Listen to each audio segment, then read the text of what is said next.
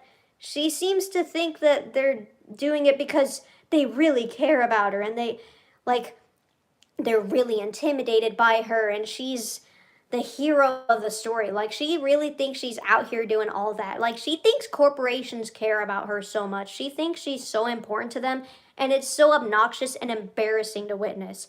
She thinks, like, she's gonna make, like, a whole change to them, and, like, she's definitely a Karen, when it comes to, like, customer service and shit. She's always, like, giving people a hard time and being like, you guys have tricked me before, and it's like, the person you're talking to on the phone doesn't know or care who the fuck you are. No one cares. It's not that important. So so she, like, boycotts these places, except she has my dad just buy stuff from them instead. Thanks, I guess. Okay. Really great activism going on here. It's like, it's not even a boycott for, like, a real reason. It's like a personal gripe. So she refuses to pay them, but she'll have someone else do it. I don't know, but she started this whole war with Publix, as she does with every fucking thing she ever interacts with. Everything she touches, she starts drama with. She could hit the corner of a table and be convinced that the table is, she needs to get rid of it because it's gonna get her in her sleep or something. I don't fucking know. But, yeah, I mean, you know what? That one's a justified crash out. I hate hitting the corners of tables, but you know what I mean? So she, so she went to Publix and she got, like, a bunch of free hamburger, like, sure, whatever. But it was just so embarrassing to watch her start this whole stink. And she was always bragging to me about this shit, as if I fucking care. She was always like, yeah, the Publix people are now, they're trying to reach out to me. Like, oh, I fucking hate her voice. I hate her laugh. Oh, she actually sounds like a witch. I can't stand it. Like, she would always brag about, like, starting drama with corporations. And it's like, they don't fucking care about you. You're not important at all to them. You are dirt to them. They're only doing this to appease you because it's their reputation on the line. Not because you're some hero who's, like, saving the company or something. Let's see, what do I have to say? Oh, I said this. After having spasms and cramps in my neck and shoulders, my grandma is magically having problems in her neck and shoulders, which, by the way, she's never had. She's never complained about neck or shoulders. Ever. Ever. Never. It was that one time. She never complained about it before that, and she never complained after that. This was a one-time thing when I was having problems. I actually, like, wholeheartedly believe now that she was just, like, taking my problems and applying them to herself. Sounds like Stanley. Stanley did that shit. I can see her brewing dastardly potions in her black cauldron while wearing a big pointy hat. That's really funny.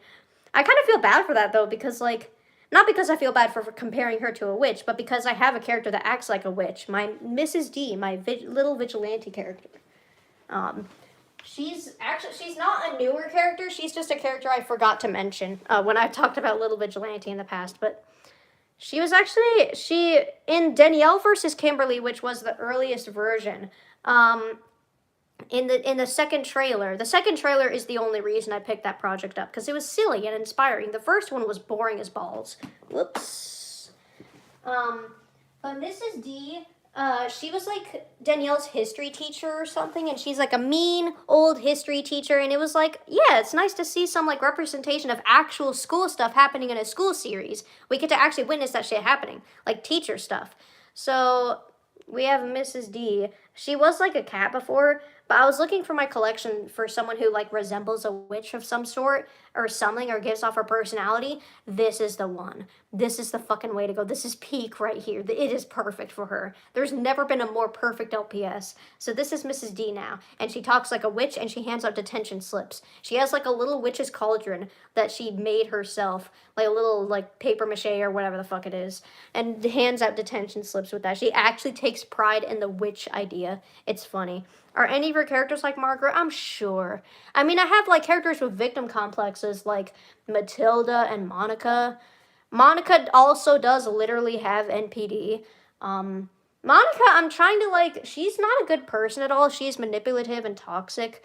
But I want to, like, with her NPD rep, I don't want to make it like, oh, she has NPD, but she can still but she's still a good person regardless, because she's not a good person.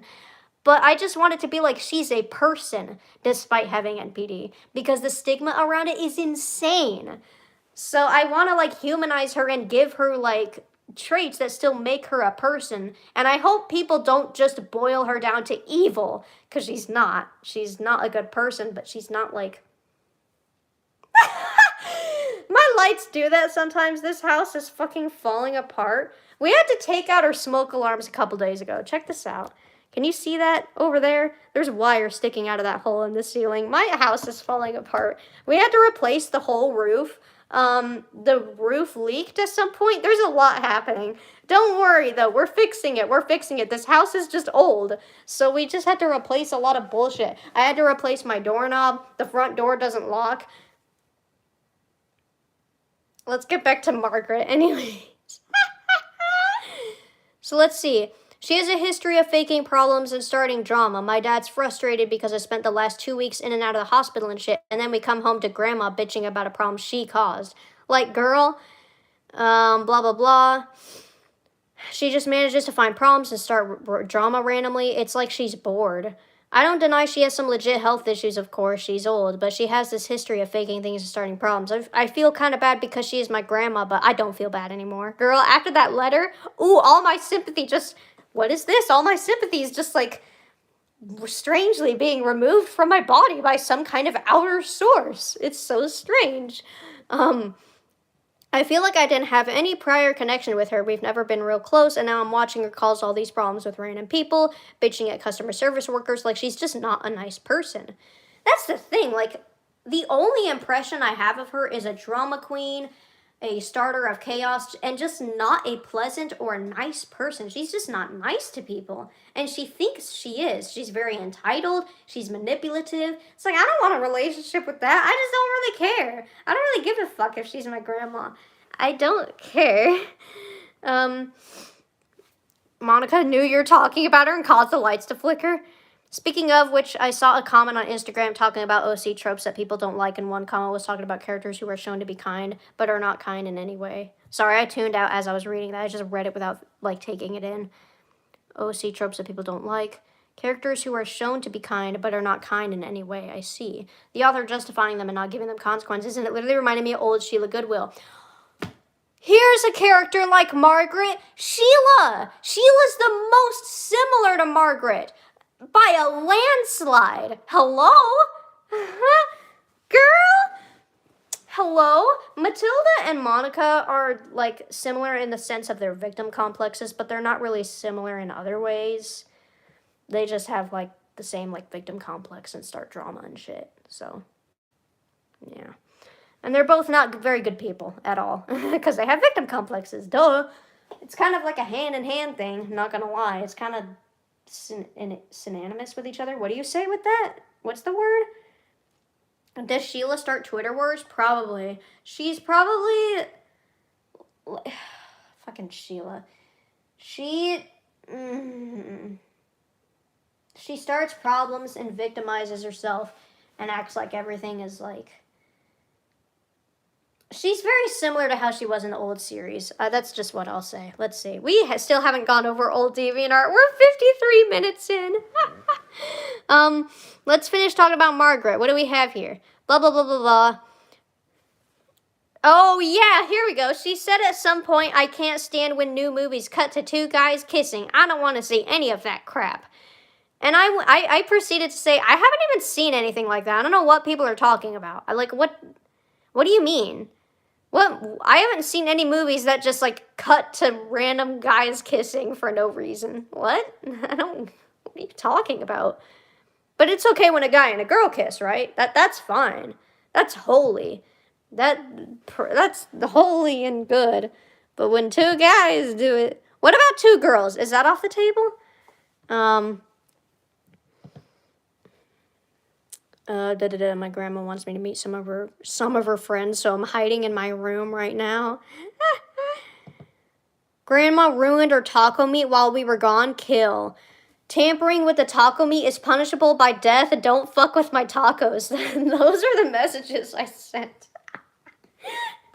Yeah, we had spaghetti, and we pretty much ate all of it, but there was like some of the hamburger left, and for some reason she fucking mixed the hamburger meat with the remaining taco meat. Why? Why? So now it's spaghetti meat. I don't want spaghetti flavors in my fucking tacos. So that pissed me off. I didn't like that. That's what I mean by all these like weird things. She hoards like crazy. I have to go through that fucking fridge and freezer. The food! The bed bugs in the food bank. I keep remembering more stuff. The bed bugs? Oh my god! The bed bugs! So the bed bugs? Dude. So she had bed bugs at some point. They were real at some point. Maybe. Who knows? Maybe she was lying. But no. She had bed bugs only in her room. I don't know how she got them, but they were only in her room. None of us were getting bitten. None of us ever seen any fucking bed bugs. But she had actual bites, so they were real. Maybe. You never know.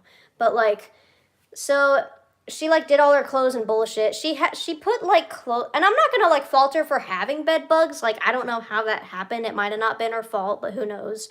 She does tend to start her own problems. So but then she put some of her clothes in my parents' bathroom, and then of course bed bugs got in there because they were in her clothes or something. I don't know how that happened. I don't know. I don't know. I don't know the sequence of events. So then there are bed bugs in the bathroom, and she's freaking out like, this whole house is infested with bed bugs. That's the narrative she clung on to then. Next, she opened like the silverware drawer at some point, and there was just like a little black speck in there. It wasn't a bed bug. I know that it's not, because there's no reason there would just be one bed bug chilling in the silverware drawer somewhere for no reason with nothing else around. It was just like probably a speck of dirt or something. You know, like a random speck you find on the table. But she used her handy dandy Google lens with the AI overview, and it kept telling her they were bed bugs, and she just took it at face value. I don't know how that AI overview or whatever works, but if she keeps looking up stuff about bed bugs, I feel like it's more likely that it's going to show up. So I think that's what was happening. I don't know. But another time, in my bathroom, there was a little speck of blue. It was like a little blue speck. It was just like some blue fuzz. And she was convinced it was a bed bug. And the AI overview told her that it was a bed bug, so she ran with it. And I'm looking at him like, it's just a blue piece of fuzz. Like, that's not a fucking bed bug. I can't really fault her for not knowing the AI overview isn't trustworthy because she's old and out of touch with technology.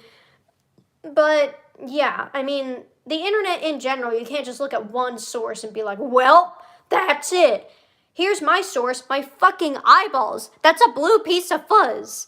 There's nothing around. She had this whole idea that the whole house was infested with bed bugs. And then, like, I guess she wanted to spray vinegar all over the house. We have 2 cats, by the way, so that's not gonna work. She wanted to put baking soda. At some point, she sprinkled baking soda all over the carpet and all over the chairs in one of the living rooms. I don't bother communicating to her. I don't tell her shit. I don't involve myself. Whenever she pulls some shit, I go to my mom. I'm like, Mom, Grandma's putting baking soda in the living room. And that's toxic to cats.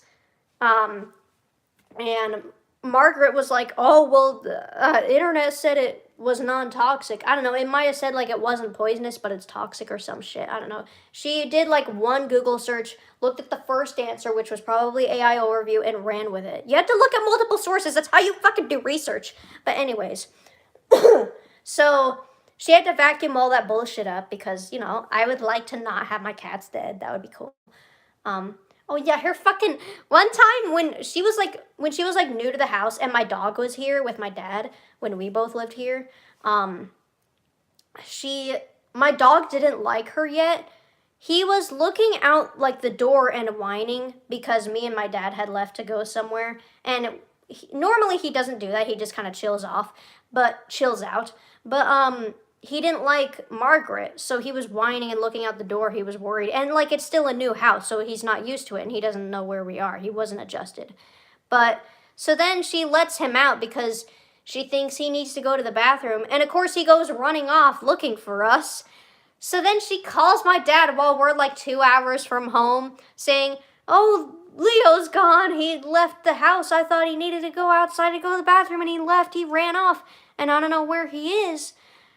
And my dad, it's like we've been there for 3 fucking days, and already we got some bullshit. My dad's just like, oh, like he's so over it. He can't stand her.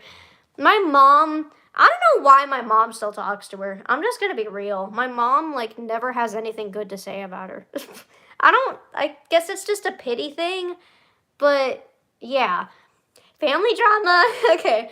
But, so that happened. We got the dog back in. My dad had to get on the phone and then keep yelling his name, Leo, Leo, until, like, and Margaret, like, lured him inside with the voice. And that's how we had to get the dog back inside. Like, put him on a leash if you're going to take him out. It's what you're supposed to do anyways. Whatever. My grandma wants to talk to me just to talk, but she's low-key crazy, so I'm trying to avoid her. Watch her try to convert me. She has said some Bible stuff sometimes. Anyways, what else? We were talking about the bed bugs. The food bank. Sorry for getting that close. I'm not too appealing to look at. But the food bank, dog. So we had plenty of food in the house. I had plenty of money to buy food. Everything was honky-dory, but no, that will not stand for this woman because she needs chaos and drama and problems everywhere she goes. It's like she's not used to living life without problems, so she can't stand it when everything is at peace. She needs to screw it up. So she, like, at some point, I'm like laying in bed, I'm in my pajamas or whatever, and she comes in and she's like, I have to go to the food bank and get stuff. So I'm gonna start heading that way. We are how many miles from town? We're about 15 minutes from town, 15-minute drive from town. Maybe 16 miles or so because we live out in the woods.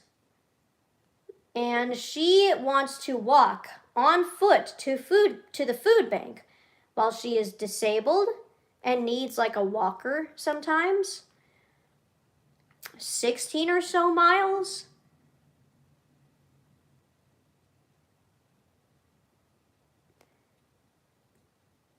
Can we detect the problem with this? She never, and this was like out of the blue, she just said, I need to go to the food bank and get stuff. Which, first of all, I have a car. I can drive us somewhere if you need it. 2, I have money. I can buy food for us. 3, why the food bank? Because that's like if you don't have money. I have money. I know you don't have food stamps. I have fucking money. I don't care if I have to buy food. It's fine. You don't have to buy food for us. I know you don't have a job and you're having a problem with the food stamps. I mean, if I knew back then that it was just because she wasn't giving her fucking ID, then I might have been like, no, fuck you. Go get your ID and then go get your own food. But back then it was like, okay, I know that she isn't getting food stamps and shit, so I can help with that. I can buy food. It's fine. I have money. That's fine. But she would just like, this is what I mean by she would insist on like helping. She would force help onto people, even when it actively inconvenienced them. This was an example. So she walked like a long ways. She walked a long ways. I don't even know why. She didn't need to go to the food bank. We didn't need food. We had food. But I guess her reasoning was like she felt like she needed to contribute somehow and she couldn't use food stamps, so she had to go to the food bank. I mean, that you still don't need to because I have money. It's fine. You don't need to contribute. Like, she won't accept that as her role. She just won't accept it. She needs to have control. She's a control freak. And then on top of that, it's like, okay, well, why don't you just ask me for a ride to the food bank if you insist? But I guess her reasoning with that was, oh, well, you weren't really awake. You weren't really ready. So just tell me you want to go to the food bank since you're such a stickler for communication and all, and I can put on clothes, take a shower, and drive us to the fucking food bank. Why are you making things complicated for you and everyone else? Because now, here's what she does. She walks, and then like people are driving on the road and they see her on the side of the road, and this one like trailer, these people see her and they pick her up and they're like, what are you doing out here? Like, why are you okay? Like, they didn't know what the situation was. So I guess shout out to those people, because I don't know what the fuck she would have done otherwise. I don't really care. But they picked her up and they brought her back to, they brought her to the food bank, and then they brought her back home. And the thing is, like, she brought like a bunch of shit that we didn't need. And so now it goes back to her hoarding tendencies, where now we have a bunch of extra shit. It doesn't fit in the fridge and in the cabinets and stuff. I still had to clear everything out. I have to go through everything and clear out all the bullshit. We have a random, like, giant gallon in there. I had to get rid of some nasty spoiled milk, by the way. Nasty spoiled milk. I would have gotten rid of it because it was past the expiration by like a couple days. Like, I kept seeing it, but I was worried she was going to make a whole hoopla about it, because one time I got rid of her bread that was 2 weeks past the expiration, and she had a fit about that. So I left it until she moved out. That motherfucker was spoiled. Like, the milk and the water, like the liquid, it was like separated, and it was nasty. Sorry for the description. I just want to share my grievances with the world. Everyone else must suffer as well. I had to fucking turn on hot water, garbage disposal, pour that shit down the garbage disposal. It was gross. I've never dealt with like actual like nasty spoiled milk. So that was there. There's like a random gallon of some kind of water in the fridge for some reason. There's like 8,000 loaves of bread in the freezer. There's batteries in the freezer. There's big ass thing of chicken in the freezer. Fine, I guess. I don't care. I don't need any of this. She got like a bunch of shit we didn't need. She got a bunch of shit that neither of us were gonna eat. All of this could have been solved if you just said, hey, I need to go to the food bank tomorrow. Can you drive me? And then, or like today, or whatever.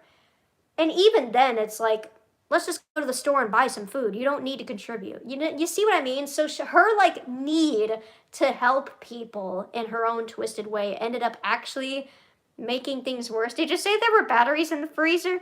She thinks it makes them last longer. And like, I don't know if that's true. She has so many zany, weird ideas that I just kind of don't trust it. So I don't know if that's true. I don't know what to trust, because sometimes she's right and sometimes it's like, where the fuck did you learn this information? So that's the food bank. I keep just remembering shit. We're 67 minutes in. Don't fucking say it. I will literally put anyone in timeout who says it. I'm literally gonna put you in timeout if you fucking say it. Don't even think about it. Unless you're my friend. No, well, you're my friend. I won't put you in.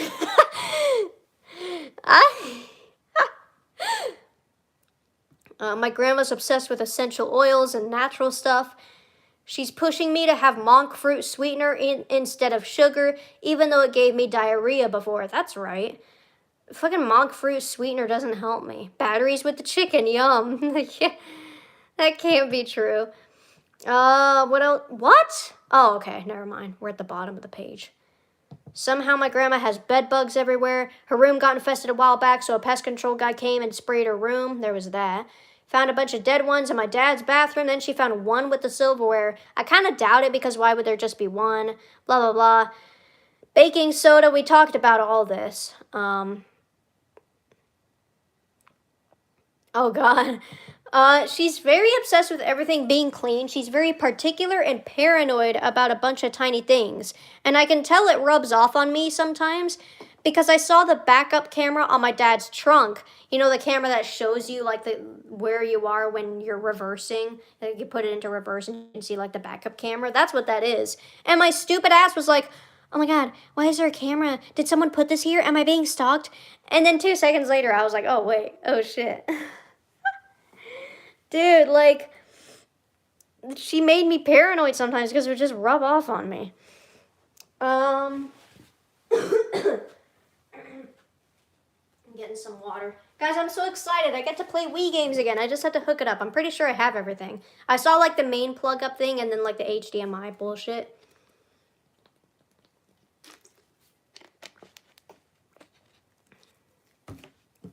I think we have Shadow the Hedgehog on the GameCube. I'm not sure if I have interest in that, but other people... I don't actually know if we do. My sister might have taken it. She took my Wii Ratatouille, so now I have no Ratatouille. I have no access to Ratatouille. That sucks.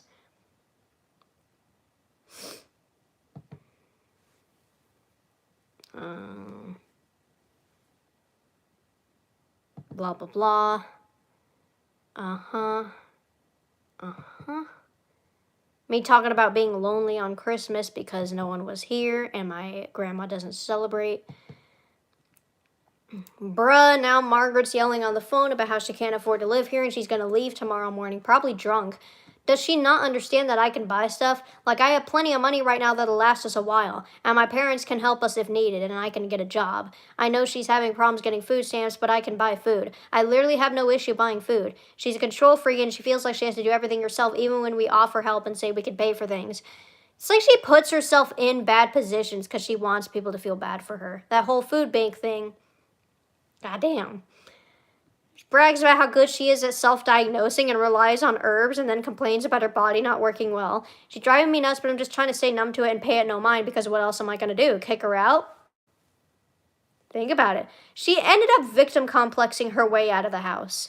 That's the nice thing. Let me say this. As much as I complain about people with victim complexes, you almost never have to do anything. You don't have to do anything. I'm a petty motherfucker. I like revenge. I like... I like getting my way. I like, I'm petty. I have a need for revenge, or like I have to do something to get this person out of here, or I have to do something to get this person out of my life or whatever. What do? Patience, boys. All good things come to those who wait. Because you see, with people with victim complexes, you don't have to do anything. You can just sit back, relax, and watch them destroy themselves. You don't gotta do shit. You can literally just sit back and watch. It's amazing. It's amazing. And I had to learn that, man. Back in the day when like Birdie was mean to me once and I wanted a revenge or whatever and I was all petty and bullshit, I needed to just realize, look at the kind of person he is. Look at the shit that he gets himself into. I didn't have to do anything. Look at how he turned out. You don't have to do anything. Like Mac Stanley would victim complex his way out of my server. Twinkle Toes, still waiting on Twinkle Toes. Hopefully one day. Again, Twinkle Toes is like the least bad example. But Margaret, she's gone. She's gone. That bitch is gone. She victim complexed her way out of here because they wouldn't give her Medicaid or whatever. Apparently my mom snapped at her. I don't know what happened, but she must have said something awful about like my cat.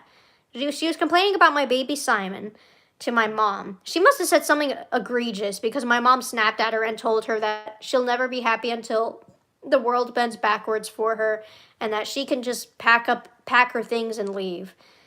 So thank you, Mom. Because, like, that day she started talking about how she was going to leave. So I'm still, like, convinced that that was part of why she planned to leave. So thank you, Mom. My mom said that it wasn't because of that. I think it was, like, mainly the Medicaid or Medicare, whatever the fuck. But, like, shout out to my mom. That's what I mean. Why do you still talk to this bitch? Anyway. She drives me nuts isn't a good enough reason. She did almost poison my cats because she wanted to put baking soda everywhere to kill tiny bugs. This whole fucking bed bug debacle has been ridiculous. Blah, blah, blah. We already saw that. Maybe Grandma will motivate me to get a job so I don't have to be around her. Stop complaining that you're sick when you're drinking all night, bruh. Stop saying sick, start saying hungover. True. This is going here. A line has been crossed with my grandma tonight. Are we ready? Here's the note. I'm going to read it all out to you. We still haven't gone over Old DA. That's literally the title. Here we are. This was personal. She left a manipulative, a line has been crossed. Dude, I told you that this is in our server. You actually replied with 7 question marks. She left a manipulative note on the counter trying to guilt trip me by saying I don't love her and don't care about her. Let us read This beauty right here. I guess I could show my screen here. Is there anything personal here? Let's see. It's just my name.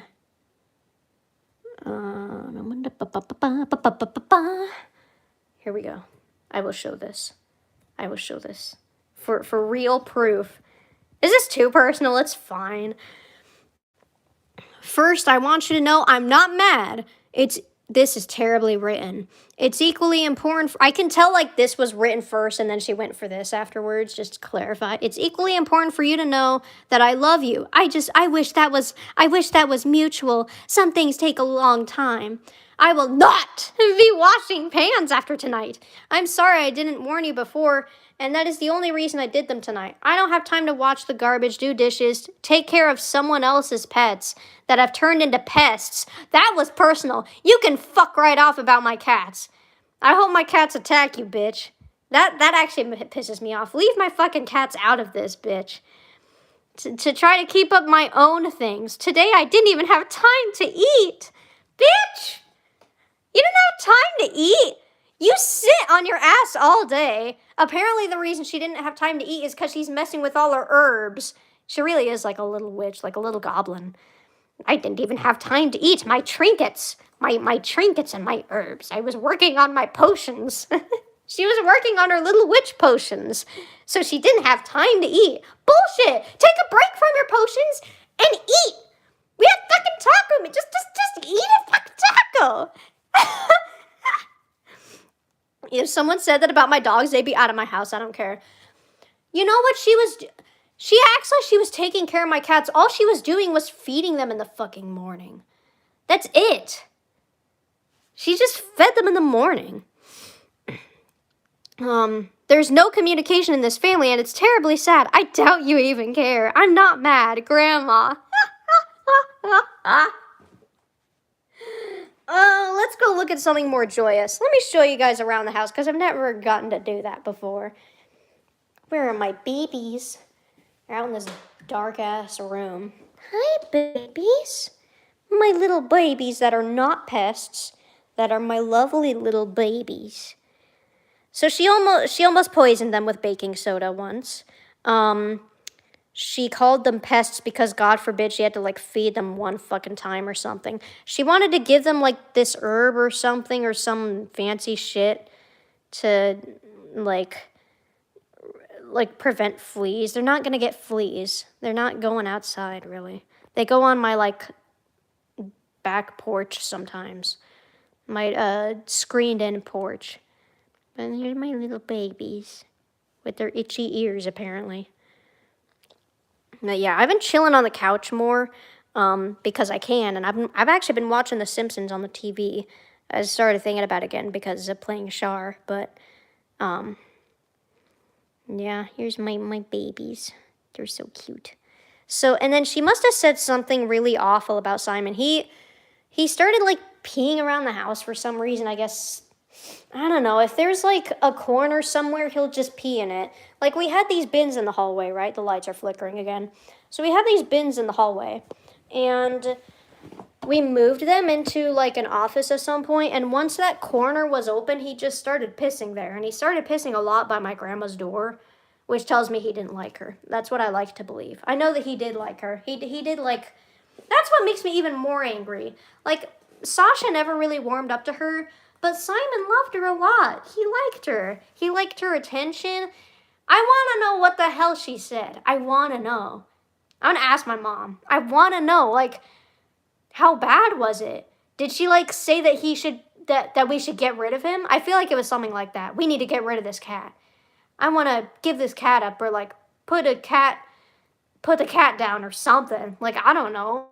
Fucking, it must have been something like that to make my mom just, like, snap at her like that.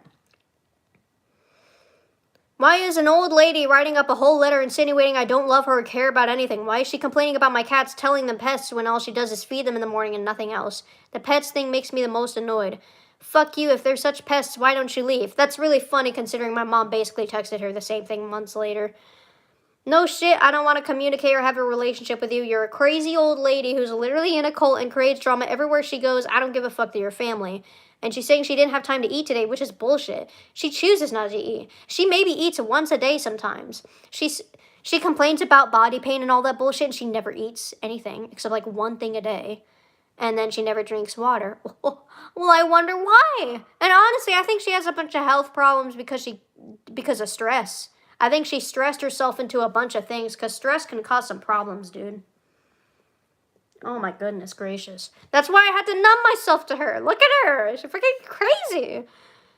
That's all the shit. That's all the shit that I can think of, I think. Oh, here's a funny thing. My grandma's telling me that only 140,000 people go to heaven and that's it. Girl, none of us are going then. You know how many people were here before this? The concept of heaven having a maximum capacity limit is what my friend said. Really fucking funny. Let's see. Okay, more of the stray dog drama. I wonder if it's low-key my grandma and her crazy victim complex. Oh yeah, I was complaining about how like my irrational hatred towards Twinkle Toes and realizing that it's probably like part of it probably comes from dealing with my grandma and other people with victim complexes. Oh, dude, this has aged beautifully. Grandma's saying she's gonna leave again, but I know that's not true. She said this like 5 times. Guess what? It was true. She's gone. She's gone. States away, never to be seen again. Ha ha! I am happy. I am free. Let's do the thing that we said we were gonna do 81 minutes ago, shall we? 81 minutes, 30 seconds, sorry. Holy tits. Oh, someone left a comment on my most recent DeviantArt post. They left it in like, I think June of 2025, and I left in like April of 2024, and they said, you remind me of Cindy Bear 03, and that's disgusting.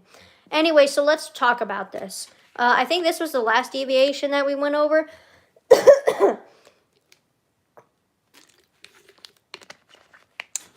Here we go. It's honestly a miracle I haven't dealt with like the cough thing, where I'm like choking on my own fucking nastiness this whole stream with all the yelling that's been happening. I think we talked about this. This was like the last thing we went over, this logo. See, I'm not really sure what prompted that person to do that. I thought that was really funny. I just found it like the other day. And I looked at my friends and I was like, guys, what the hell is this? This person left. What? Anyway. Darcy. Oh, she looks so weird here. Her body's so weird. Girl, she is not that tall. She's a little gremlin with gigantic eyes, with gigantic pupils, the biggest, poofiest sweater that like swallows her body. And she's short. This is weird. This is strange. Meet the character. Darcy, 16, she, her. Let's see. Does she have an age? I don't even remember what I see her as anymore. She likes mechanical pencils and not regular ones, honestly based. The universe she's from is just a game. I honestly still really like this and how this is formatted and everything. I like how it's like lined paper or something. It's cute. Halloween. She likes Halloween, knives, collecting things, candy, games, competition, drama, and Undertale. She dislikes reading, sweating, emo people, mud and dirt, science, natural hair colors, solving problems, and tours. Okay, oops, you can't see that, my bad. I'm like zooming in on here. Other, only wears poofy sweaters, only use mechanical pencils, protective, keymaster 24/7, bad memory, short, bitch. I mean, I guess this could be short, but I don't know. When I think short, I'm thinking like short. I don't know. Chaotic. I could see what I did. Fuck off. I can see what I did there with this. Like I made the text short, but it's kind of hard to read. It makes it look like snort. Main knives, though I love all my knives. So these are like my MM2 weapons that I use in Murder Mystery 2, because she was like originally based on Murder Mystery 2. She's giving 2021 chronically online. Don't you dare say that about my girl, Darcy. Oh yeah, and she hates Big Bird from Sesame Street. She's afraid of him. That was projecting. A lot of her character was me projecting. I guess it was 2021. It was. What did emo people do to her? Dude, Darcy, she's funny. She's afraid of Big Bird. Let me tell you, there was a thing like that would play at the end of like Sesame Street episodes where Big Bird would say like toodaloo, and he'd be turned to the side. It would have like some like logo or something, this like whatever. And then it would like shift over to him, and he'd be looking to the side, and then he'd look directly at the camera and be like toodaloo.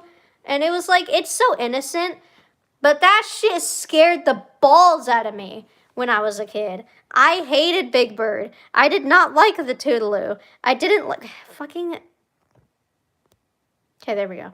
I didn't like the toodaloo. I didn't like Big Bird. He scared the fuck out of me, and I hated that at the end of every episode. I really fucked with Elmo's world though. Elmo's world, bro. You all remember the birthday episode? It's like that's like the one thing I can remember. Yo Gabba Gabba. Yo Gabba Gabba was crazy. Wow Wow Wubsy. Oh my. Dude, I'm just like having memories flood back to me. This is Darcy. Wait, I made a Meet the Artist, but with a character in mind, I'm going to continue doing it for the rest of them. Is that so? Side note, I'll make one for myself one day, too. This is Darcy. She's a character from my new project, Just a Game. Let me ask something. When I hook up my Wii, do you want me to hook it up on stream? Because I think some, like, funny things have come from... I think I might do it on stream. Normally, I like to have everything prepared. Like, I would just hook it up off camera. But I kind of want to hook it up on camera because it's kind of fun. Like, having technical issues on stream has always just kind of been a staple. And it's just kind of funny. Plus, if I run into any issues, then I can share the experience with you instead of just sitting there getting mad that technology isn't working. So maybe the next stream will be me trying to hook up my Wii. Just like making sure that I have all the cords and shit. I mean, I did it once with the PS2 and then the screen was purple. So that was funny. But yeah. This is Darcy. She's a character from my new project, Just a Game. You've seen her often on my page because she became my persona, but she has her own character now. I'll probably make myself a new Sona, which is alright with me. This art does not apply to me. Don't worry, emos, I have nothing against you. Dude, I'd have to lose my friend. I'd lose friends over that. I include all the information I thought was important for knowing your character, age, pronouns, likes and dislikes, other traits in the universe/project she belongs to. She's also terrified of Big Bird and is completely convinced he's evil, so that's there. I tried to make this look like some sort of kid core journal belonging to Darcy. This is why you see her writing in first person sometimes. I already have another one of these in the works. Stay tuned. I see. What do we have? Let's see. Okay. Cool. Dude, your tiny little brows. Ooh, do we have vent description? Aww. Dude, I was hoping for like a long-ass article or something to read. I want to know all the tea. What had old me so down in the dumps? By the way, hang on.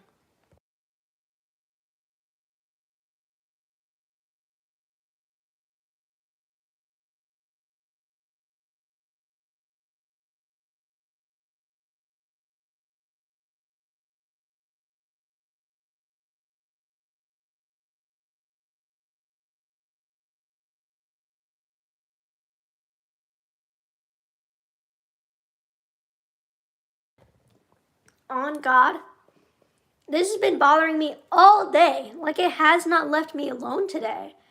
Like, it just keeps happening. And I don't know why. There are just some days where it's worse than others. But sometimes, weirdly enough, like, talking can sometimes make it, like, gradually go away. It doesn't really sound like it's doing anything. But yeah.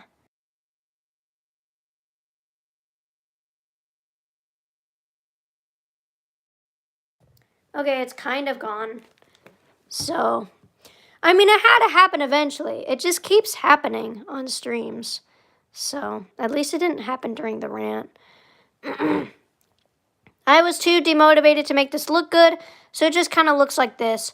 Brought old Persona back. That didn't last very long. Too lazy to explain what this is about. If I did, it would look like the speech I'm practicing for my future therapist that I might not have until my 20s. Wow. Let's see. Scene, kids. I don't think this is scene at all. I'm not even sure if this is scene. Yeah, this is ugly. This is like ugly as balls. I like how my persona looks here. I don't mind how she looks. Something about the thin line art here just really doesn't do it for me. By the way, we're in 2022, so we're gonna get to like the really fucking like the art regression. I really hate an era that's coming up. It's in late 2022, but we should come up to it. And we're getting into Undertale and Deltarune phase, so that'll be interesting. Good lord.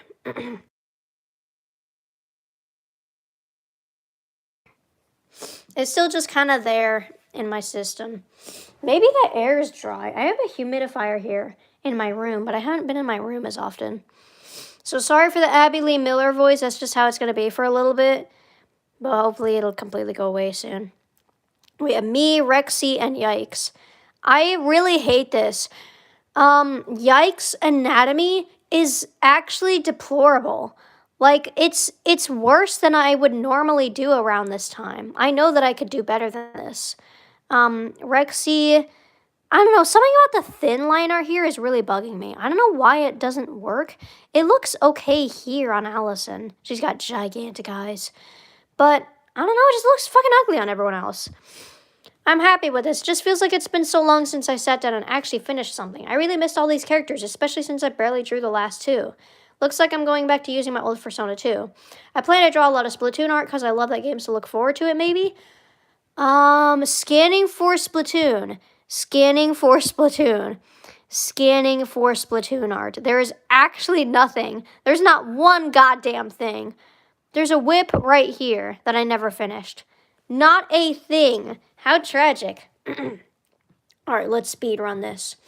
Let's actually lock in and really speed run this. Let's go. Before finishing Undertale, lol, time to finally play the game I avoided for 6.5 years. After finishing Undertale, yeah, I mean pretty much. And this was only when I did the neutral ending. God damn. Is that? Yeah. That's on the right side. Okay, cool. I hate how this looks. It's fine. Lol XD, here's this shit-ass doodle based on my experiences today. Genuinely can't tell if that's ironic or not. What is this nefarious thing? Someone is thinking of you? Stop thinking of me. Get that away from me. I like how your persona looks here. This persona was actually peak. I'm not gonna lie. Like, I really like this persona still. The only issue, I don't know why she's so white. She's like paper white here. She's like pink. But, the only issue I had was like her hair would sometimes blend with her shirt. I avoided Undertale for the longest time because I convinced myself I wasn't interested because I used to want to be not like other girls. And eventually I just kind of forgot about it until then. And then I was like, this reminds me. Do you guys want DDLC streams? I just realized I never played DDLC and that motherfucker is free. I know that like a bunch of people die and like Monica's fucked up or whatever. I know like the most obvious spoilers, but DDLC. It just hit in my head the other day like, oh shit. I have literally all the time in the world. Why don't I play DDLC on stream? So you could look forward to that at some point. Just putting it out there. There's also like other computer games that I should play, dude. Like, I'm all like fixated on my PS2 games that I can't play. Look at this. We got computer games that I've never played. Let's do it. So anyways, back to the speedrun. Y'all, I love this game. This is crazy. Keep in mind, I've only done my first playthrough, so I don't know everything, but God, spoilers ahead. Bitch, who needs a spoiler warning for fucking Undertale in the year 2022? You're behind. Mettaton was a really fun boss and character for me, although my faves are definitely Sans and Papyrus, specifically Papyrus, and dude, the soundtrack, hello? Papyrus and Mettaton are my favorites. And God, Flowey, Jesus Christ, Flowey, the fact he actually fucking closes your game, terrifying. Azhor was really hard to beat, but I got him. I think I first tried him on my replay. Also, I killed Toriel in the beginning, and the whole game I felt nothing but guilt. I am fearing Sans knowing. He will kick my ass. And God, Asgore. He was right in the middle of talking about his family, and then fucking Flowey kills him. I'm actually melting down right now, dude. This shit was so crazy. So now you see the hype, years later. I love that you have real motivations to go back and replay it again and again for the different endings. Currently working on True Pacifist. I'm working on art. I'm just working on like 6 different projects, piling up new ones, but I'll finish one of them eventually. Okay. Oh, that is ugly. Wow, I finished Genocide Route. This game is crazy good. You're a liar. You never finished Genocide Route. Wait, what's happening to me? The fucking emo phase? It kind of looks fire, though. Hold on. I like this. Okay. I like the hairstyle. It looks good. So technically, I didn't finish Genocide Route. I got stuck on Sans and watched the ending online because I couldn't wait. And this entire game, specifically Genocide Route, has fucking ruined me. Shit. I am now emo and I cry almost every night feeling guilty for my actions. Good-ass game, though. Undertale is my current obsession. Also, Papyrus was my fave for like 2 days, but now I like Sans. Lol. Bitch is so complex and interesting and my heart aches for the shit he goes through. Liar! Papyrus on top forever. Sans was in another case of like... This is ugly. It's so ugly, I didn't want to load it. Okay. Frisk. Oh my... This is so ugly. Sans looks okay, but this is ugly as fuck. So... Papyrus was my favorite, like, genuinely. But Sans just kind of... I just fixated on him instead, which is so unfair. I've had that happen where I fixate on characters and they're not even actually my favorite. This is ugly as shit. Frisk, I guess, is crossing their arms, but it doesn't look like that. It doesn't look good. Their expression is just, like, weird. I get that they, like, look like that. I get that their eyes are like that, but they still just look... I don't know. The expression is strange to me. Also, I like the idea of Frisk just, like, being very emotionless. I think it's funny. I know they're not, but it's funny. So this is just, I don't know, their hair looks weird. They just look bad. I don't know. It looks bad! The trees. Girl, the trees? Girl, do we even bring up the fucking trees? Papyrus, his chest part is so teeny tiny. It's a teeny tiny skinny little oval. The limbs are really thick and like sharp and pointy. It's weird. Sans looks fine. Undertale brain rot. I have not thought about or done anything unrelated to Undertale in at least 1 week. Do not try to save me. I like it here, okay? That's a wonderful idea. I actually do like this. This is like fine. This is perfectly fine. I like Flowey. Fuck drawing letters and words for digital art. All my homies hate drawing letters and words for digital art. It can get annoying with the spacing, as I'm about to say here, but like... It was even more annoying because I was using a trackpad. Or no, I was actually using a mouse. Keep that in mind. And then a trackpad later. A tablet makes it stupendously easier. Oh my god. That shit gets annoying, especially when there's one word that's drastically longer than the others and you gotta space it and shit. Anyway, I'm not crazy about this, but I'm glad I got to finish something. That's funny because I actually quite like this. This is perfectly fine. And then we have the kids. We got Kara, Frisk, and Azriel. Hey guys, I don't think I mentioned it, but I played Undertale and I really like it. Fuck DeviantArt for ruining quality on bright, colorful deviations. Honestly. Go to Tumblr! Tumblr's not, like, great with that, but it's better. This is old, I think. This is an old event, but I just realized I never posted it here. I like this one. I like this one a lot, actually. Darcy, back when she was my persona. I actually like this quite a bit, except the bald spot. She's bald. But I like Darcy. Man, fucking Darcy. This is actually really funny. Does anyone remember this meme? I'm going to wherever, not like that you aren't. Is this better? And then it's like way more promiscuous. And they're like, yes, bitch, slay. Sans is just dead. Well, I'm going to Grillby's. Not like that you are. And then he's dead. Yes, bitch, slay. Also, thanks for drawing Frisk and not fucking Kara as the person here. Thank you. God damn. Do they just have no thumb? They are just missing a thumb. Okay. No thumb. That's fine. I got this idea in history class earlier, so I had to draw it. This is actually really funny. Chris. So then the Deltarune thing happened. Who is doing this? Someone thinks you're golden? Fuck you. I don't know why I'm being so mean. Thank you. That's a nice gesture. What does that mean? This is like, just say it in the comments instead of probably spending money on that. DeviantArt. Spend money to get people compliments. This is lazy. I just kind of threw it together but figured I'd post it. I haven't done line lists in so long. I was trying to draw and then I just got really mad at my brain for not finishing anything or writing and I got a headache and blah blah. So it's going to draw me ripping my brain out. But I decided, hey, why not project? And drew Chris tearing their soul out. But then I got lazy. Thanks, brain. So I just drew them holding it. Anyway, yeah, I play Deltarune. I love it and I love Chris. They are my favorite character and my favorite song is The Dark Truth. Really? Your favorite song? I mean, it's good and appreciative, but your favorite? I don't remember my favorite. Oh, my favorite Deltarune track, I think, is still Field of Hopes and Dreams, and I also like the Pandora Palace or whatever. Sally, this is fucking Sally. This looks terrible. This looks awful. Like, this pisses me off. I'm mad. This could have been way better, but I started giving up at the end. The colors and shading gave me a hard time, and I wasn't feeling it, but I'm glad I got something done. That was the standard at the time. I was coming back from art block. This is Sally from Abnormal Pain, which is actually going to get a new name soon. I'm working on it quite a bit, and it's a lot of fun. A refreshing slice of life series that gives me a break from all the seriousness and complexity of Focus and BCD. I don't remember if I mentioned, but BCD or Behind Closed Doors is Fabulous Fable's new name. Sally looks literally 3 here, and she's supposed to be 11. This isn't even like a younger version of her. This is like her modern girl. She literally looks like a fucking toddler. The failed perspective doesn't help. Girl, I gotta redraw all this. Good lord. I'm offended by this. She has overalls because the series is now set in the 90s. Yes, you can only wear overalls in the 90s. I don't remember if I ever mentioned this, but BCD was supposed to be set in 90s at some point. Oh yeah, and then I gave it to this series because I thought it fit the feel a lot better.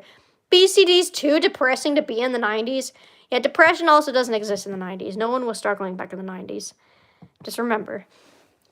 The Skrunkly, the Scrimbo, Shronkle, the Skrinko, the Win, the Skunk, Lurscrim, Skrinkle Skrunky, Win, the Kronk, the Fitness Grandpa. What? The huh? Who? Let me go grab my keychain. That seems like an appropriate time.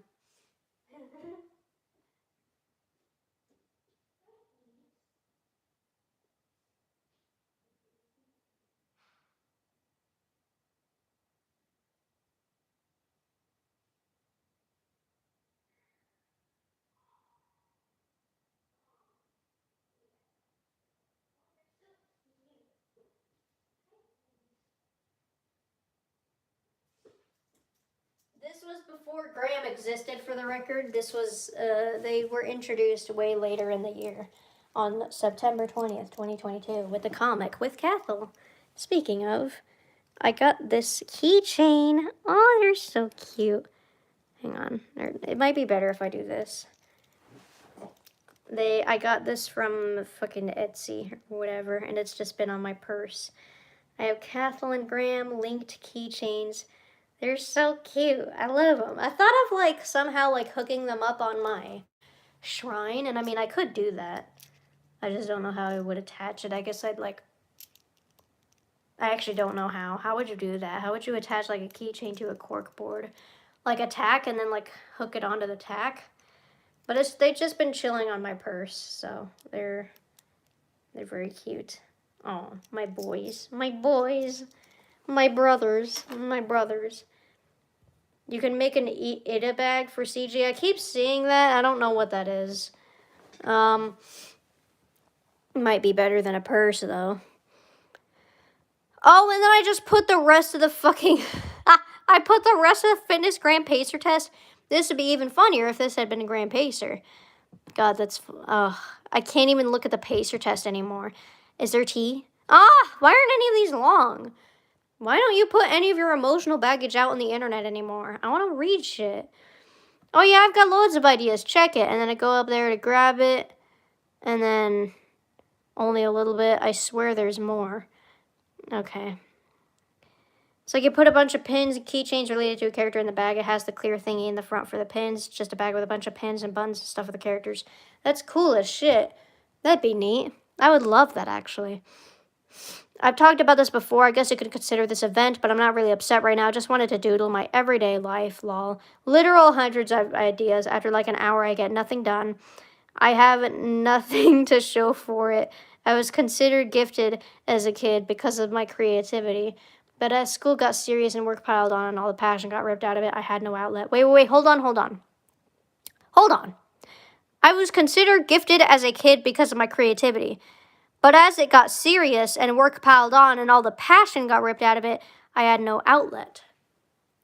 We are reading the diary of a young Francis Griffin.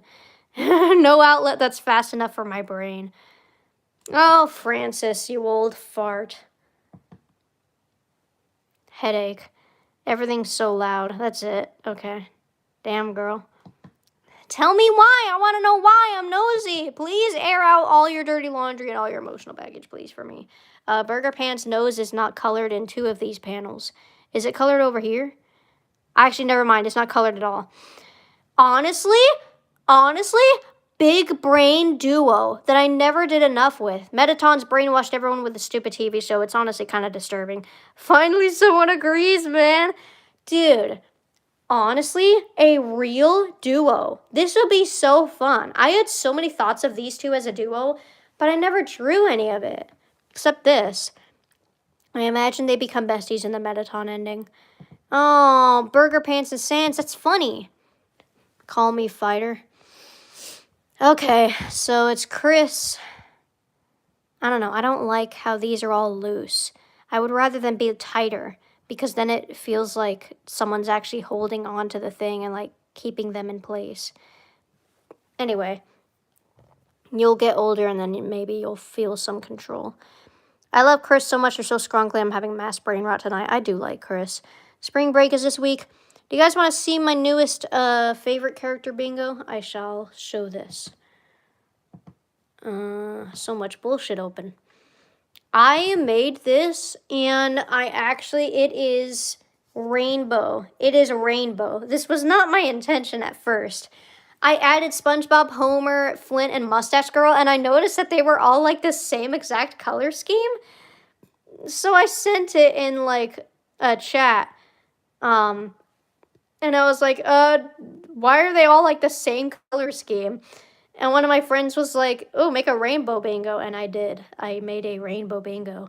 So, yeah, I mean, this is the best that they get. I'm not allowed to discover any more new characters. I'm not allowed to find any more characters. I can't indulge in any new media because this is peak right here. And I can't risk having another favorite character and then having to fuck this up and redo it all. I'm not gonna lie. So, yeah. Some of these guys have been around since my very first fucking bingo, dude. Like, Homer's been around for ages. SpongeBob's always there.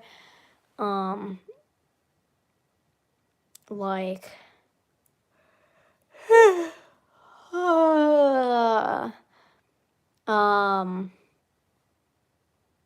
others. Wario, of course. Man. Oh, my fucking phone battery? No! No, not my phone battery. No, no! No, I want to do this. Fuck! Shit! No, I'm plugging up my phone. Fuck. God damn it. No! No. I must keep streaming. I don't want to stop. I spent so long complaining about Margaret.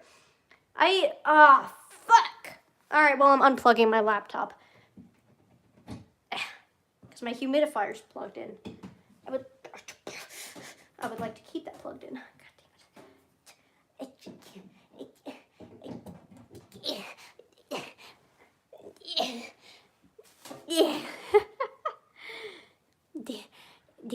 it.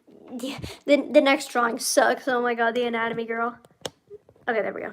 We're good. Okay. Let's do this shit. Come on. Starts beatboxing with rage. I want blood, guts, and chocolate cake. Honestly, I like the idea of this. I like this. Except I don't. I like the idea. The colors are fine. This anatomy is certainly there. It's certainly a drawing of Kara. Dude, the legs. Dude, the everything. Oh my lord. I could remake this someday. Good lord. Teen Idol mentioned. Dude, literally my favorite Marina song forever. That's a Gwen song, by the way. I was listening to Marina and this line immediately reminded me of Kara. This has a long ass description.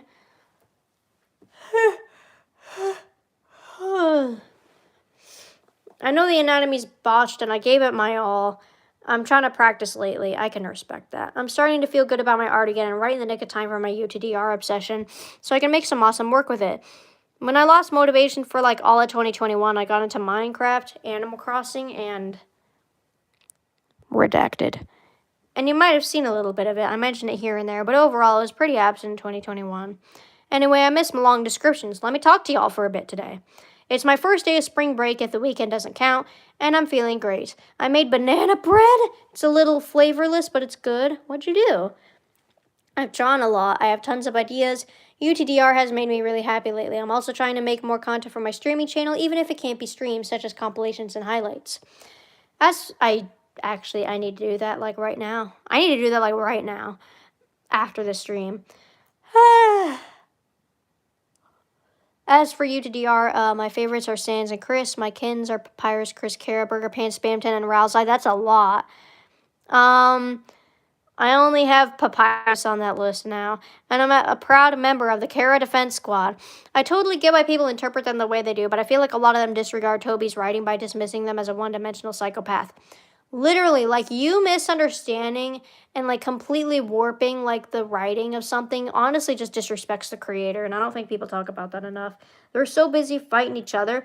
Let's talk about how the creator must feel about that, man. I know that if my characters got watered down like that, I'd be fucking annoyed. I'd be pissed. I'd be upset. It'd feel like they're spitting all over my writing. Anyway. People seem to forget that Kara is also present on the pacifist and neutral runs. They only become the way they do if the player chooses the genocide route. Also, let's be honest, 90% of the people who saved this cheered when they finally beat Sans, and then act like Kara's insane for finishing him off. They saw you struggling to beat him and decided to help you out. Damn ungrateful ass. Anyway, it feels good to finally talk a bit about life and how my day's going, and I hope yours is going just as well. Hold on a second. I love male Kara and female Frisk.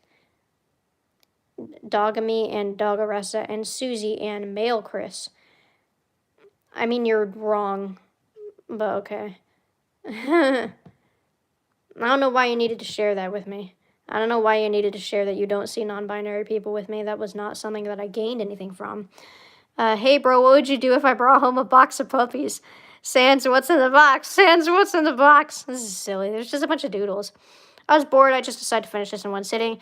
I should work on some other stuff, but I'm really fixated. No, don't think like that. Do what the fuck you want right now. It doesn't matter. It's fine. Do what you want forever. I think struggling to draw Papyrus took 10 years off my life. Well, damn. Ooh, hold on. Let's talk about this action right here. Sorry.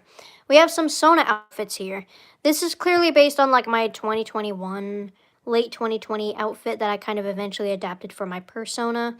It looks all right. This is certainly a fit. This is certainly a fit. This is boring as balls. I don't know why, but it's boring. This has potential to be cute. We have, a bee outfit. Interesting. Yvonne. Oh, like the egg hat. I can tell I took some inspiration from Animal Crossing with some of the accessories. This ended up becoming similar to what my Sona ended up being. I was like messing around with outfits. These are concepts for my Sona's redesign. I liked her outfit, but I kind of already gave it to one of my characters a while back. I kind of regret that. I gave it to Charlotte. There's been a lot of regrets surrounding Charlotte. Charlotte was Shane in Camp Riverwood, and I was gonna give her like a whole, like, make her a main character and give her whole like plot line about being trans and everything. in focus.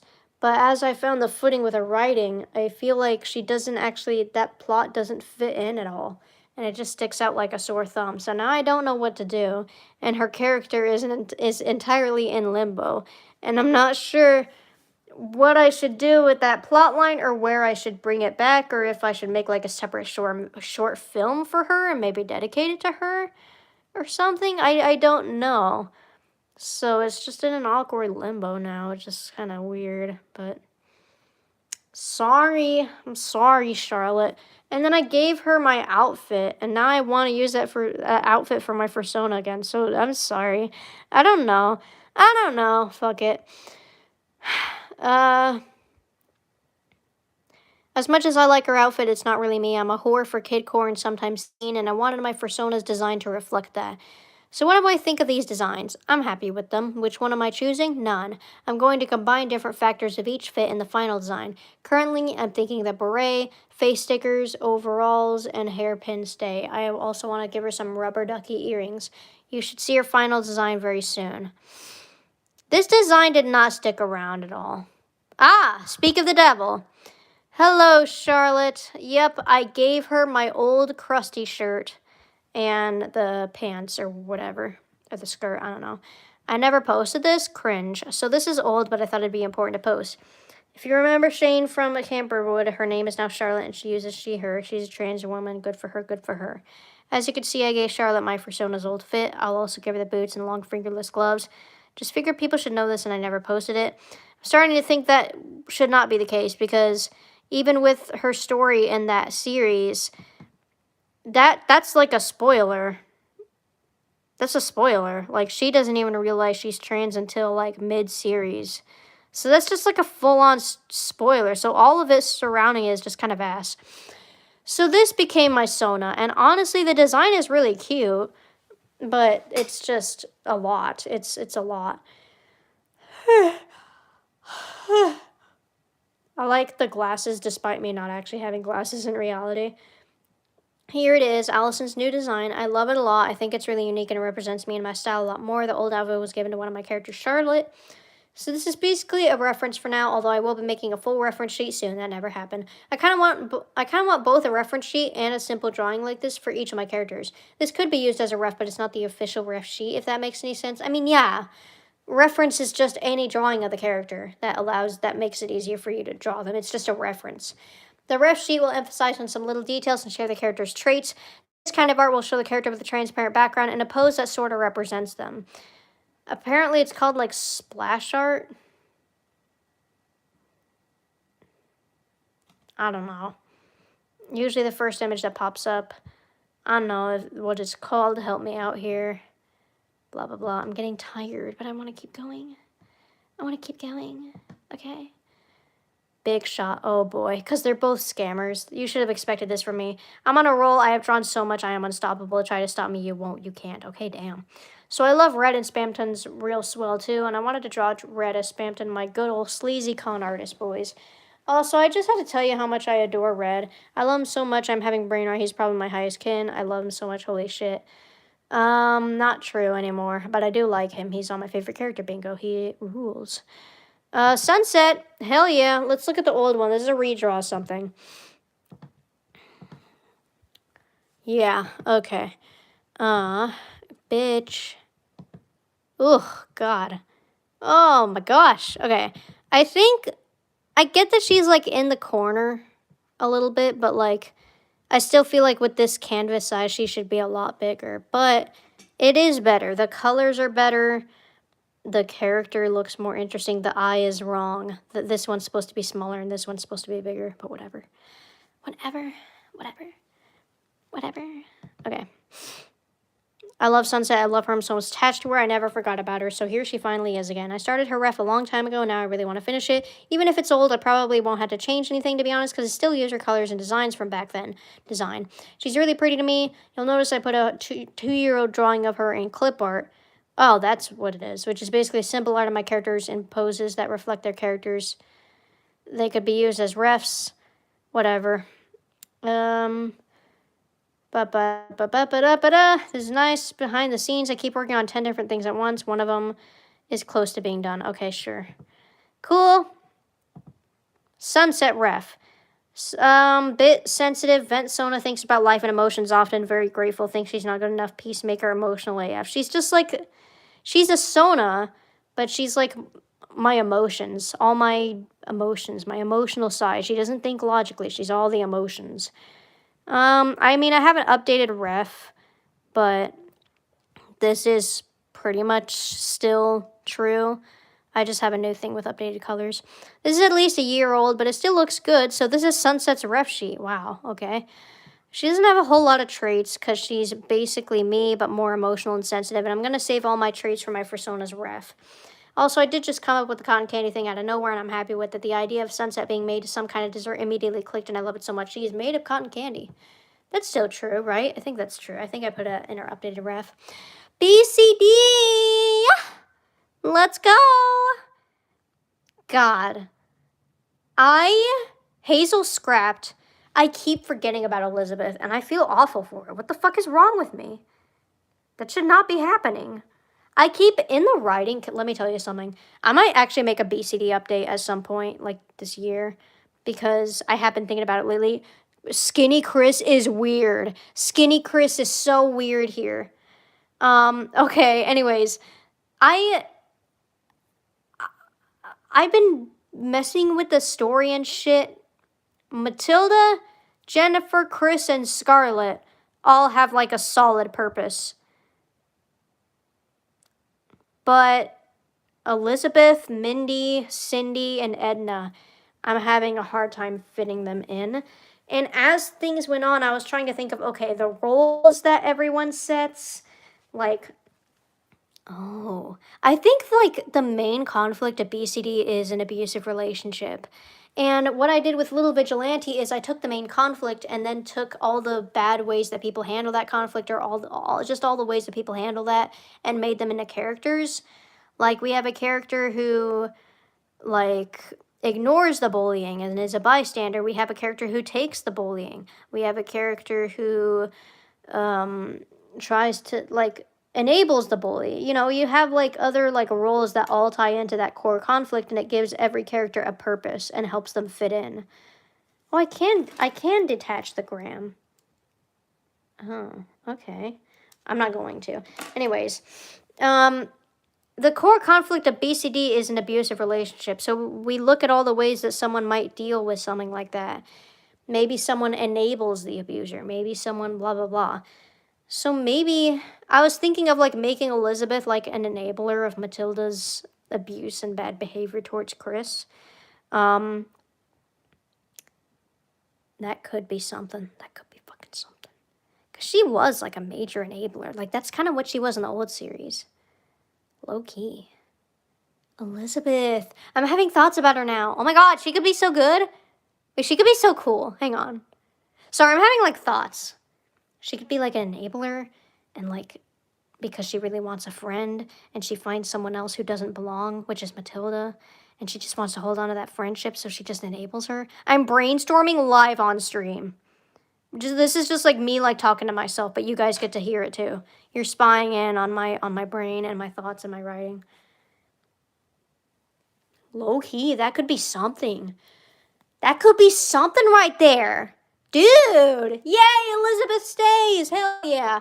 I'm like trying so hard to find a role for each of these characters so I don't have to scrap anybody. I am finding a purpose for like Scarlett and Mindy's relationship, which is like kind of giving Mindy a purpose, but then we have to give her sister a purpose as well.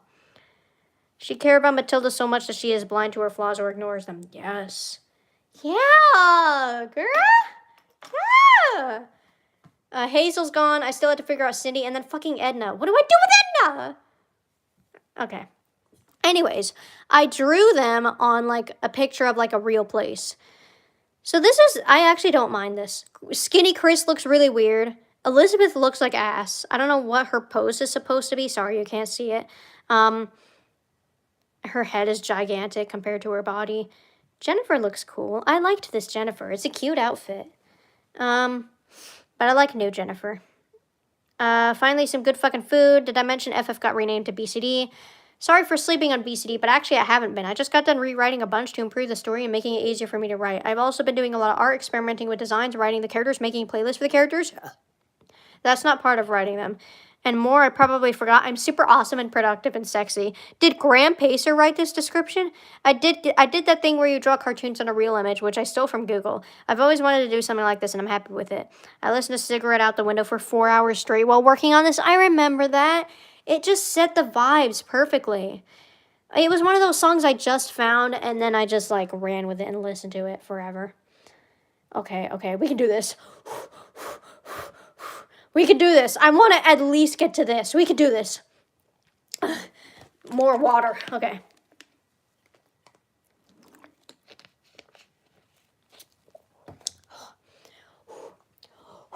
Okay. All right. I hate this. This is pissing me off. I hate seeing things like this in art.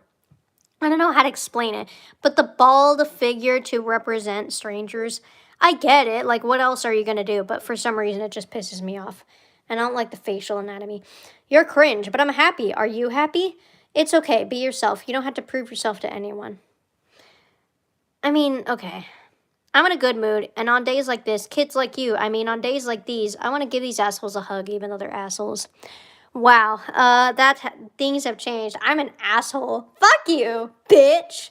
Fat bitch. So yeah, I just felt like drawing this. Today I just decided, you know what? I'm so fed up being insecure and worrying about strangers' approval all the time. I'm sick of feeling the need to justify something every time I open my mouth. Fuck everyone and fuck insecurities. I like what I like and not hurting anybody, and since then I've been feeling good. Obviously, it's not going to be a cure-all and it might not even last, but again, I don't care, man. I'm happy. I just want to be happy from now on. I've been battling insecurities for years now. I compare myself to others endlessly. I always feel like I have to justify what I like and dislike, and it may never go away, but I can feel good about myself sometimes. It takes a lot of hard work and changing, but I'm so tired of being miserable and moping over what I can't or haven't done, or how other people think of me. I find it really poetic and interesting that I was like crawling my way out of something, being like, you know what, I'm not going to be able to do anything just sitting here and being miserable.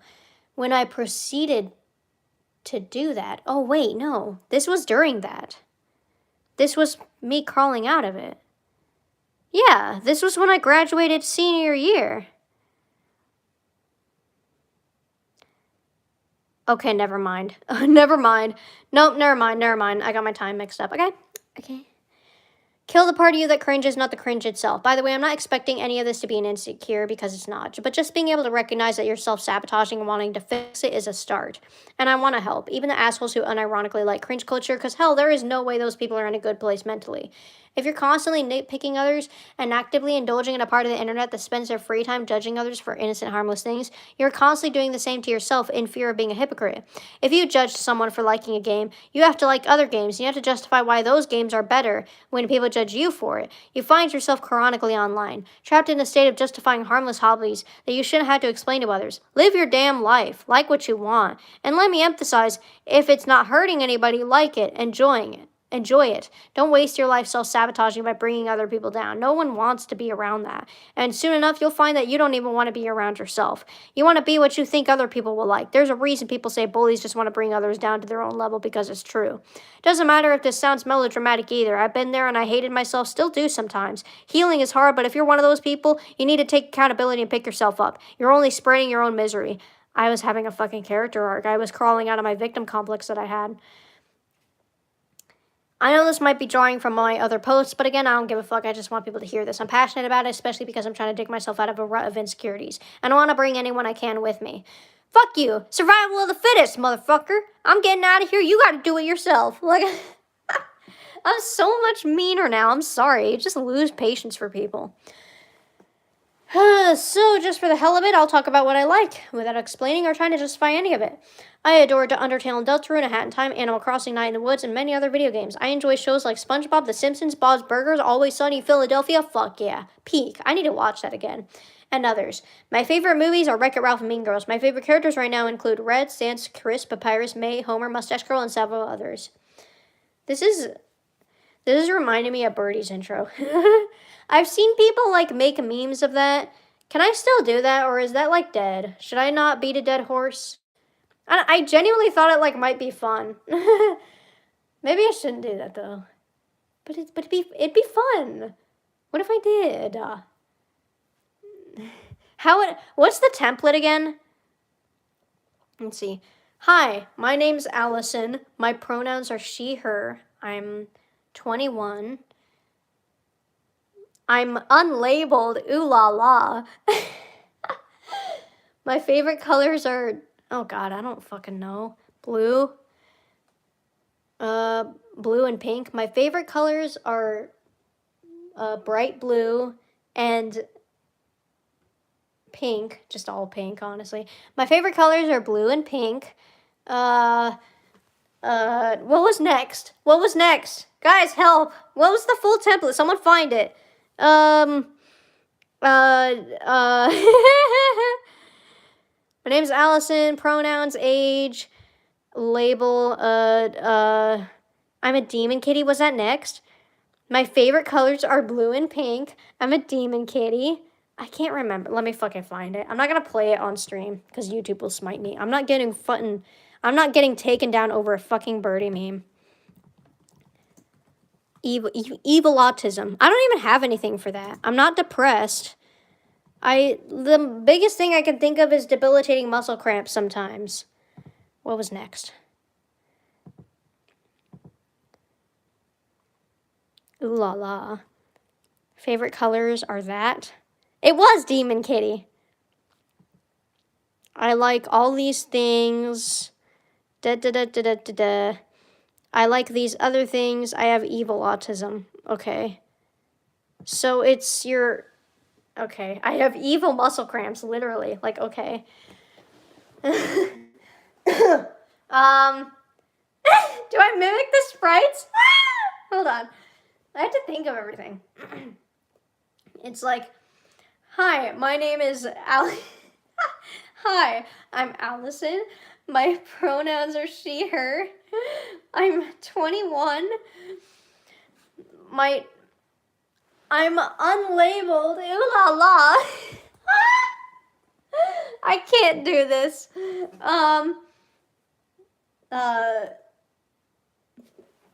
I forgot.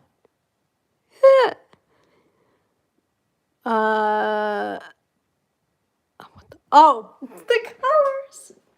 Speaking of muscle cramps, my neck right now is sounding cringe. I don't like it. To like stretch it out. There we go. And then it tries to come back. It's cringe. Okay, we're good. I need Birdie off my screen. Get the fuck off my screen. Hi, I'm Allison. My pronouns are she, her. I'm 21. I'm unlabeled. Ooh la la. My favorite colors are pink and blue. I'm a human. I don't know. I'm not much of anything. I'm an LPS tuber. I don't fucking know. I don't know what to put there. I like LPS and Toontown Cobra Clash, specifically Kathleen Graham, and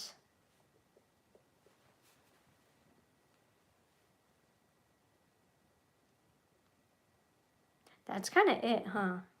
What else do I fucking like? And SpongeBob and Simpsons. I mean, there's a lot of stuff, obviously, but like the main stuff. I like LPS and I love LPS and Toontown Corporate Clash, specifically Kathleen Graham. I like, I don't have any specific fashion. I like wearing normal clothes. Should I say like my favorite characters maybe? We'll replace it with that because I don't have like a whole like aesthetic or like clothes or whatever. I like Cathal and Graham and Papyrus, SpongeBob.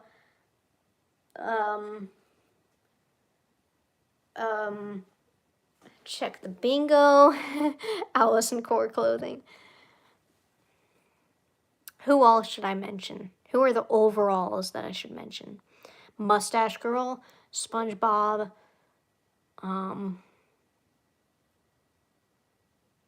Kathleen Graham. Fuyahiko. We'll go with that. Okay. I like Kathleen Graham and SpongeBob and Mustache Girl and Fuyahiko, but that's pretty obvious, isn't it? I have evil, debilitating muscle cramps sometimes. There's my fucking rendition of it. I don't want to do it anymore. Thanks, guys. Anyway, close that shit. Okay. Okay, here we go. Favorite characters right now include Red, Sans, blah, blah, blah. I actually own a Sans plush shown in the comic. Some music artists I enjoy include Gorillaz, Mother Mother, TV Girl, The Living Tombstone, and Toby Fox. I really like Kid Core and sometimes enjoy seeing core and pastel things and other aesthetics too. I like to kin and ship characters, not pro shipper though, because that's actually harmful. W. Some comforts of mine are travel, cats, and streaming. Yeah, I should put that. I like cats. I like LPS and Toontown Corporate Clash, specifically Kathleen. I guess if I have a section for characters, I don't have to specify them. I should just say Toontown as a whole. I love LPS, Toontown, but Corporate Clash specifically. Cats and streaming. I love to ramble about my interests constantly. I can talk about them for hours on end, and I connect. I really can't. I have other shit to do. I really can't. I can talk about them for a while, like an hour. What is Sans Birdie doing in my... Let's... What's going on over here? Why is this in my bullshit? Is this even real? I don't remember if this is real. Like, it looks real enough, but, like, the bow's weird. Is this even real? What the fuck? Now there's all this bullshit in my recommended. Get this bullshit out of here. Why did I have that in my... Get out of here. The fucking Sans Birdie collection over here. Get the fuck out of here. Quit following me. God. Stop. I'm so tired. I'm honestly so sick of it. I'm open about the things I like, as you can see. So I guess that's a slice of me. Let me know who you are and what you like in the comments. No one did. You guys, we're having like a real lack of participation here. I'm just sensing like a lack of community. Oh, it didn't take me back to the top. It's a miracle. I just ate a crepe so delicious, juicy, and good. I'm about to forgive French people. That's how they get you. Stay strong, brother. Don't give in. Okay. Goofy Doodle. Go to Tumblr. You need to go to Tumblr. It's a better space for this. POV, you're just a little hater, and... Oh my god, Gwen and Monica. I could redraw this. I could. Fortnite Battle Pass. Why is that her handle? I miss these two a lot. I assure you I'm always working on characters and projects behind closed doors. Get it?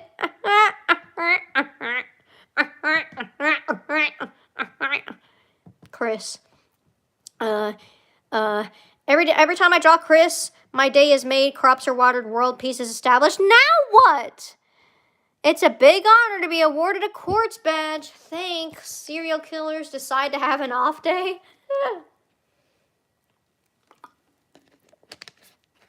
I'm actually really happy with this. I don't know how I got the idea, but I wanted to draw Chris's normal form and lightener form thing. Wait, what? You mean darkener? Girl, fake fan. I don't remember, sorry, but once I finished drawing them, I didn't know what to do with the background, and I was like, well, this is it. I don't know what to do, and anything I do will probably hate. I hate backgrounds that can eat my ass. But I just got the idea to do a bunch of squares, and then I wanted to do glitchy effects, and it turned out super cool. I'm not sure what's happening there. And yes, I did Spampton's colors behind Chris's blue dabba-dee-abba-die form on purpose. It's darkener form, or whatever. That is kind of big brain, though. I don't mind this. Well, actually, I do. Why is what? This is so tall right here. It's so giant. I really don't like how my bodies are drawn during this time. I just don't like the style of this time that much. We're getting into the 2022 stuff that I don't like. Glitchy effects. Finished it in one morning. Oh my god. I don't know if I can get to the other stuff. God damn it. That's a power move. Again, I missed long descriptions. I guess this is pretty long, but not compared to my old ones. But I don't know what to talk about. I guess it'd be appropriate to talk about Chris here. They're so fucking scrunkly. How do you even be this scrunkly? That's not possible. They are my second highest kin right now because I relate to how their choices don't matter and they always have a lack of control. I have a lot of IRL examples, but I don't feel like talking about them because I already have in my friend circle 7,000 times. I I just love their character so much and make me so happy and bring me such a sense of comfort. I really like kinning lately. Basically, my fave coping mechanism right now. If you don't know what it is, it's basically relating to a character. That's the normal version of it, and then there's the deeper version of it where people think that they are a character. I don't fuck with any of that. I've said many times why I don't. I just don't touch it at all. I don't touch the IRLs. I don't touch the self-proclaimed systems. I just don't mess with any of it. Because I don't understand it, and I won't understand it. I don't think I'll ever understand it. It will always sound like, that doesn't sound very healthy, that you have these delusional attachments to fictional characters to such an extreme that you might have a mental breakdown if someone happens to interpret them a certain way. That doesn't sound very healthy. That doesn't sound like something I want to enable. That doesn't sound like something I want to be like, you're valid. Fuck off. No, you're not. Something's wrong, and you should dig into that and talk about it instead of glorifying it on fucking stupid social media. I'm so over it. So fucking dumb. I'm over it. That sounds so unhealthy. Whatever. Relating to a character is fine. It always makes me feel reassured that the feelings I have and the ways I act are normal and other people do them too. And it's always comforting to know that there's a character I can connect to. Also, a really good thing I think is that when I analyze kids and why I relate to them, it opens my eyes to problems I didn't realize I had. See, this sounds perfectly healthy. This actually sounds like it genuinely benefits you. Like it's an actual coping mechanism. But I don't like when people slap coping mechanism onto something and then it actively makes them worse. Like, bitch. Like, if kinning is a coping mechanism for you and then you have a mental breakdown when someone relates to the character, that's not a coping mechanism, buddy. It's certainly not helping you. It's not, it's just giving you like this delusional attachment to them that is ruining your mental health. Why? Why? It's so annoying. I don't care. I don't care. I don't care. I don't care. I don't care. It's not your character. Why are you so entitled about them? I don't care. I don't care. I don't care. I just don't. I just don't. I don't. I don't care. I don't care. Anyway, it's good to know when you have an issue so you can be aware and work on fixing it. For example, Blitz, it still counts as a coping mechanism, but that doesn't make it healthy. That's true. That is true. They're unhealthy coping mechanisms. That's what I meant to say, but you know how it is. Sheila, yeah, the Sheila voice came out. Does Sheila have, like, does Sheila kin? Do you think Sheila has kins? I'm asking my audience as if it's not my fucking character. Do you think Sheila should be like a parody of stuff like that? Because she is like a whole, like, she is a parody of people like that. Not just like this, but like she's a parody of people with victim complexes, and she's a parody of like she acts like she's a saint. I could do that. I could do something funny with that. Yeah, I'm sorry, but could you blacklist that in chat? Could we add a blacklist to the server, you guys? I'm sorry, like, I don't know, that is one of my triggers, so if you talk about it, like, I mean, you can spoil it if you want, but just know, whenever you're talking about it, that you're making me uncomfortable. Yeah, I don't like that ship. It makes me wildly uncomfortable. It just, because I interpret them to be siblings, so. But it's okay if you ship them. You can ship them, but just know that whenever you're talking about them, you're making me uncomfortable. Just know that. But like, you can talk about them, but I just want you to talk about them with that with that guilt in your mind, just so you know. Yeah. Yeah. Yeah, actually, I am this character IRL, so yeah, actually, I have a system. I have a system of all my favorite fictional characters because I have a delusional attachments to them. And then I went to social media, and they told me that it was DID. So I was like, oh, okay, I guess it's DID. Yeah. Okay. Yeah. Yeah, social media diagnosed me. And I can't afford a professional, so that makes me qualified to self-diagnose myself with such a severe disorder. So yeah. Also, I'm not like actually concerned about this disorder that I self-diagnosed. Actually, as a matter of fact, I'm very quirky about it. Actually, this actually I have this thing. So actually, you guys, I have this thing because I decided that I did, and the internet told me that I did. So it must be true. You think someone would do that? Just go on the internet and spread lies? Yeah, so I have a system, so like I have these headcanons and stuff for them. You know, these characters that aren't actually mine. But I have like delusional attachments to them. And I acknowledge that they're delusional attachments, but for some reason I don't also acknowledge that, oh hey, it's my own delusional attachment. So maybe I should recognize this is just a me problem and not make it everyone else's responsibility, especially when I don't fucking own the character. But no, you guys, it's mine. I have a system of them. They're a system. So, yeah. And I'm not actually gonna like be concerned about it. There's like no concern around the fact that I have literal like different personalities based on fictional characters. That's and like I genuinely believe that I have headmates of them. That's not concerning at all to me. Actually, I'm just gonna glorify it on social media. Actually, it's not even concerning to me. It's not like a wow. I have different personalities that I have no control over. I should probably be concerned about that, but no, it's cute, you guys. I'm gonna put an alien emoji whenever I am this character. Like, it's so stupid! It's so dumb! I'm sorry. It's so silly. Oh, it's so silly. I'm so mean. Oh, is Sheila like deliberately lying, or does she genuinely believe she has that because of an echo chamber she chooses to indulge in? Probably the latter. The latter. It's the latter. She genuinely thinks she's like the best. She thinks that she's so good. She thinks she's so good and like she can do no wrong. And yeah.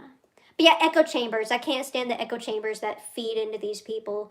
Like, I don't know, if I had delusional attachments to a character, I'd say that's concerning. I would not want to enable that. I wouldn't want people to enable that for me. I don't know, I've ranted too much about that. I need to stop because otherwise I'm going to seem like obsessive. It's just because I keep seeing it because I'm in a circle of friends and there's some other people there who like do that and I'm like, that's dumb. That's dumb. That's dumb.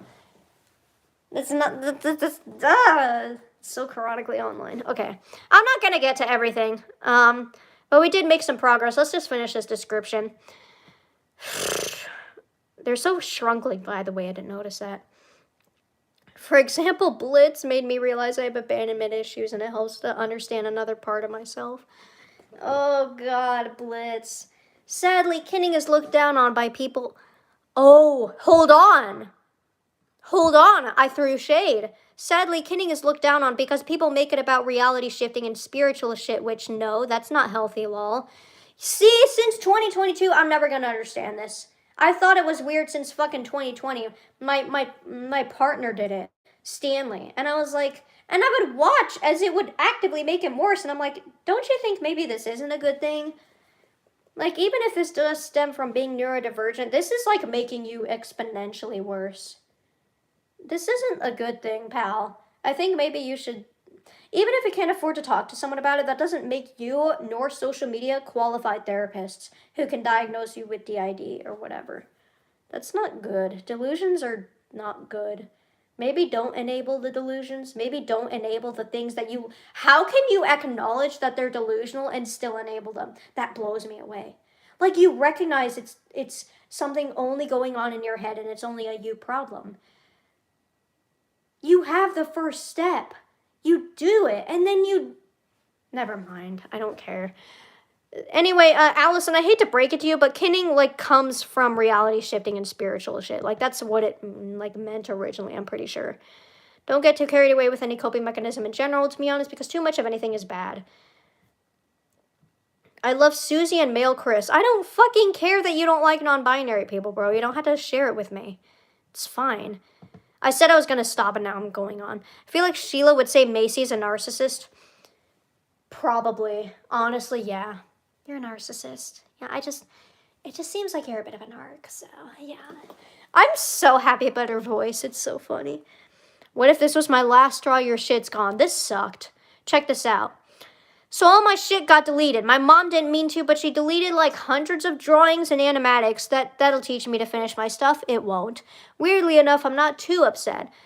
I'll probably gradually discover various things I realized I absolutely needed that got deleted. I think the most notable things are as follows. My 2021 calendar. Yes, I know it's so late, but I was trying so hard to finish it. I have an image saved in my Discord server, so I'm going to try to bring it back. Pros to sending whips in Discord. 2022 calendar. My stream kin animatics. This idea was going to be a surprise, but basically I was taking audio from my old streams and animating it with my kins.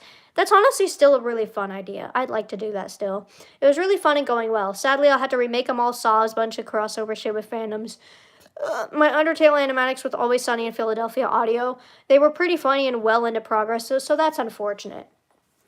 I had a Trash Man animatic that I was making with them, and now I'm applying it to Corporate Clash characters. The Trash Man, Spruce is the Trash Man.